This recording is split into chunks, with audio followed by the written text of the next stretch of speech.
is best wel een dingetje eigenlijk, moet ik zeggen. Ja, het is net, het werkt wel meer winkels gewoon, maar die dienen wat dicht en hier en dat maakt alleen net voluit. Maar dit is echt wel een kindje van ons worden. Na 23 jaar neemt Turk Kooistra afscheid van de Max in Damwoord.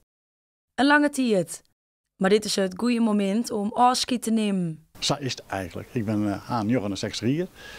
Het is goed best. Het is goed. Zo, prachtig. En Alex Wiensma is de opvolger. Ik kan me net beter wensen eigenlijk. Ik zou net graag willen de winkel ophouden. Nee, dat zou ik net graag willen. De nieuwe eigenaar is geen onbekende van Durk.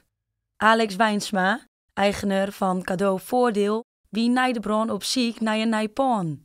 De twee mannen troffen elkaar in de Spar.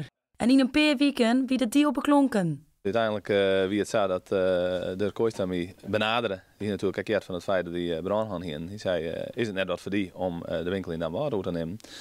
De franchise-onderneming, de Max, zeg maar, die bestaat al jaren in Damwoord. En die zei, daar kist wel in mij, die mij wordt eventueel. De namen zal net verrooien. En ook voor het personeel en de beziekers van de Max zal er net volle oors worden. Het bleef de Max. Max is echt wel een begrip in Damwoord. Zit hier al zo lang. Meesten die iets ziek die zeiden, nou, als we het ergens net vinden kunnen, nou, maar we even naar de Max. Dus op het moment dat ik daar een oren naam op zet, dan zullen de meesten echt nog steeds de Max nemen, denk ik. We zullen wel een beetje mix van maken. Dus uiteindelijk zal het een shop-in-shop idee worden. Dat je eigenlijk de Max winkel hebt, maar je daarin implanteert, zeg maar, cadeauvoordeel. Volgens mij voor de klanten verhoort het net volle. En ze kunnen natuurlijk ook uit hun eigen inbreng brengen. Maar ja, volgens mij ben de meesten wel wend dat het je sowieso wel vaak verhoort. En dat we net altijd dezelfde handel gaan. Daar wel wat meer op daar, dat we wel wat meer dezelfde handel hebben.